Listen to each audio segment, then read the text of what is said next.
आरहत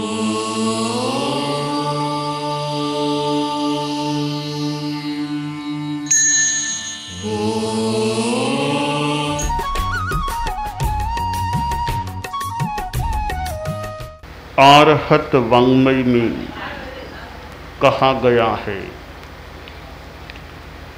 बहिया उड्ढमादाय नावकंखे कया इवि पुब्बकम् खयट्ठाए इमं देहं समुद्धरे। आदमी जीवन जीता है, शरीर को धारण करता है, उसे टिकाए रखने का प्रयास करता है। एक प्रश्न पैदा हो सकता है कि इस शरीर को बनाए रखने का, टिकाए रखने का प्रयत्न क्यों करना चाहिए? शरीर को धारण क्यों रखना चाहिए, यानी शरीर को आहार क्यों देना चाहिए?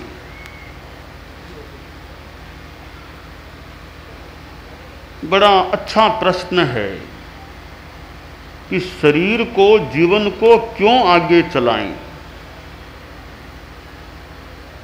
जैन शासन में अनशन की प्रथा भी है, संथारा लेने की, संलेखना करने की। कितने कितने जैन शासन की चारित्रात्माएं, अनुयायी संलेखना करते हैं, अनशन ग्रहण करते हैं। अनशन तो करने वाले करते हैं, आमतौर से आदमी आहार करता है। तो आहार क्यों करें, शरीर को क्यों टिकाएं? शास्त्रकार ने बहुत सुंदर समाधान दिया इस प्रश्न का। पुब्बकम् खयट्ठाए इमं देहं समुद्धरे। पूर्व कर्मों को क्षीण करने के लिए इस शरीर को धारण करें। साधना इस शरीर से होती है। साधना करने के लिए शरीर का होना आवश्यक है, शरीर का रहना आवश्यक है, और शरीर को रखने के लिए फिर भोजन आवश्यक हो जाता है। तो संक्षेप में यूं कहा जा सकता है कि जीवन का लक्ष्य और जीवन को टिकाए रखने का लक्ष्य होना चाहिए कर्म निर्जरा, कर्मों को तोड़ना, मोक्ष की दिशा में आगे बढ़ना।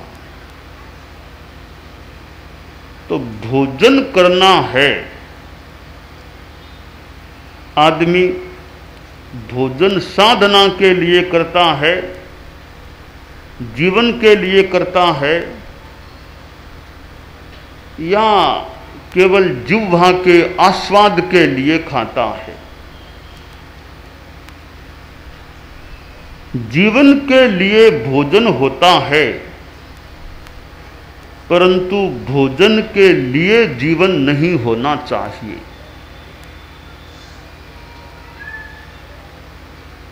आहार का असंयम भी किया जा सकता है, और भोजन में संयम व विवेक भी रखा जा सकता है। भोजन के साथ संयम को जोड़ दिया जाए,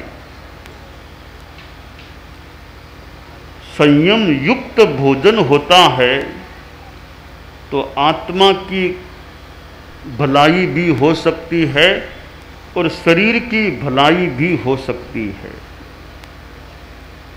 जहाँ भोजन में असंयम होता है, शरीर पर भी दुष्प्रभाव पड़ सकता है, शरीर में तकलीफ हो सकती है, और आत्मा के लिए भी आसक्ति रखना या आसक्तिपूर्ण भोजन करना नुकसानदेह बन जाता है।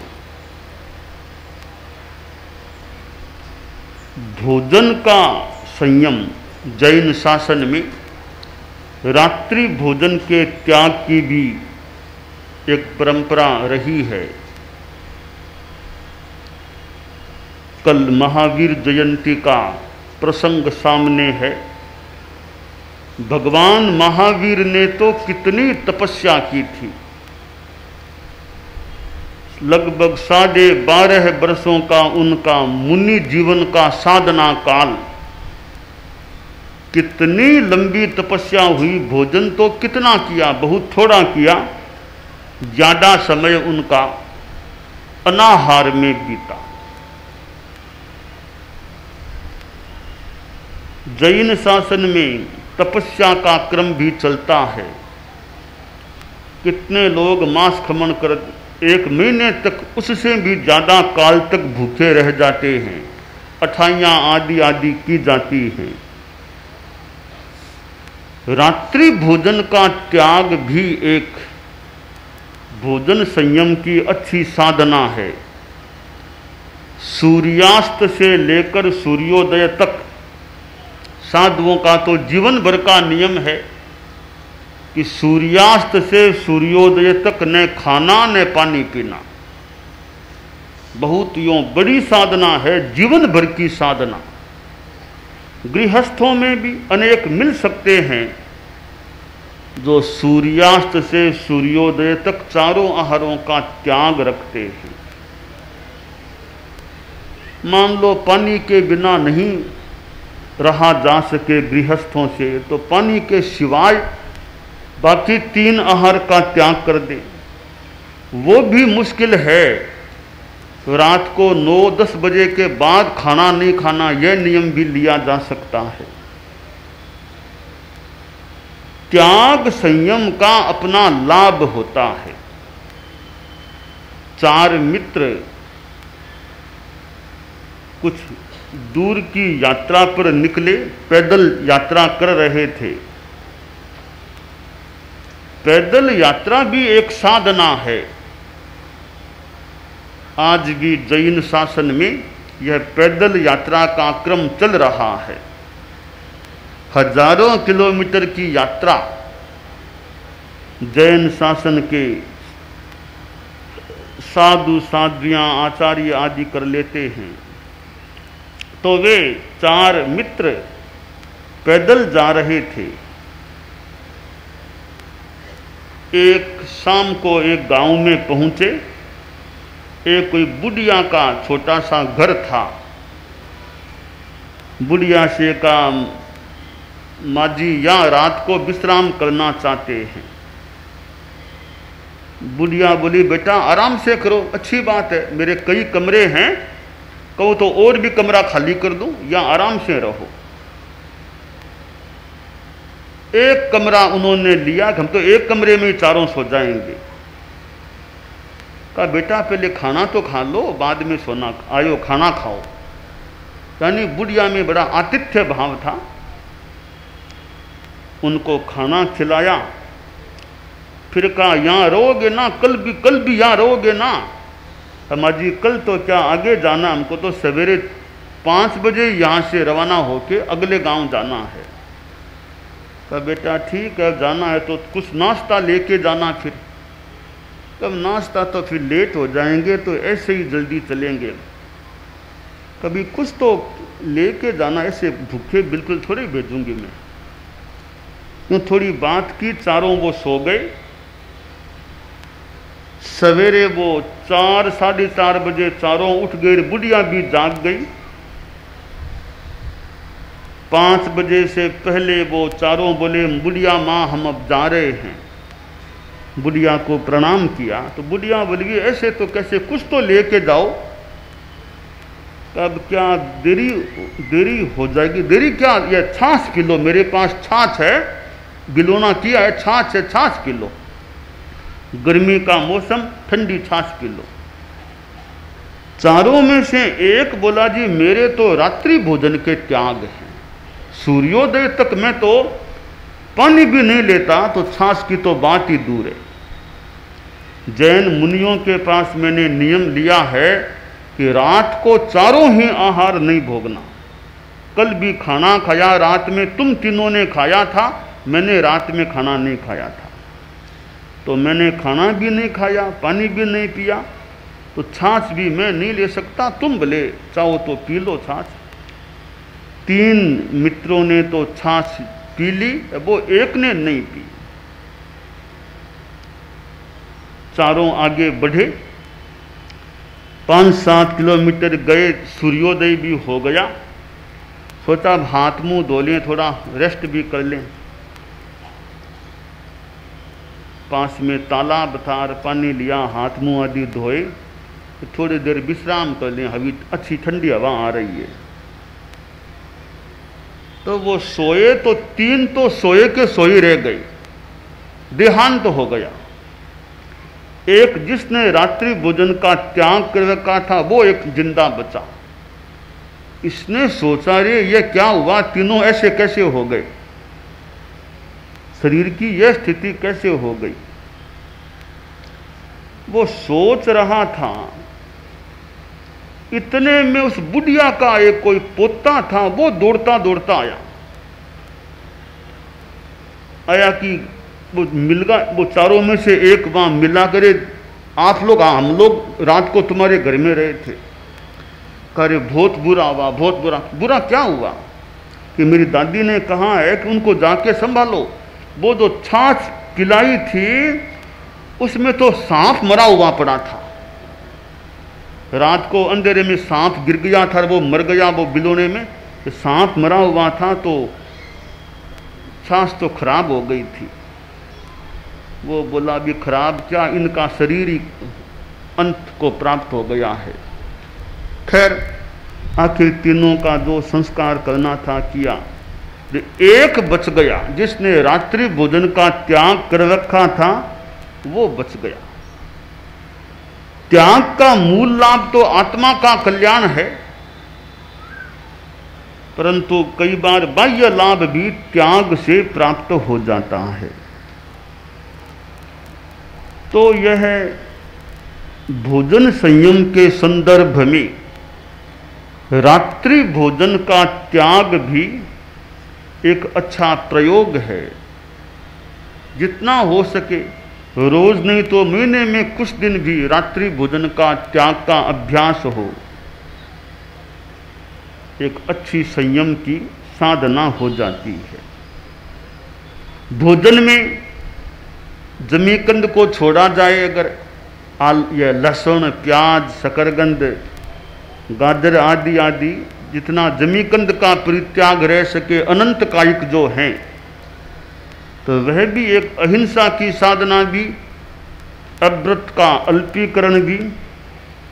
त्याग करने से अव्रत का अल्पीकरण और संयम की साधना भी होती है। जमीकंद से भी जितना बचा जा सके भोजन में, वो भी एक अच्छी साधना है, अच्छा प्रयोग है। और आगे देखें तो यह नशे का त्याग हो,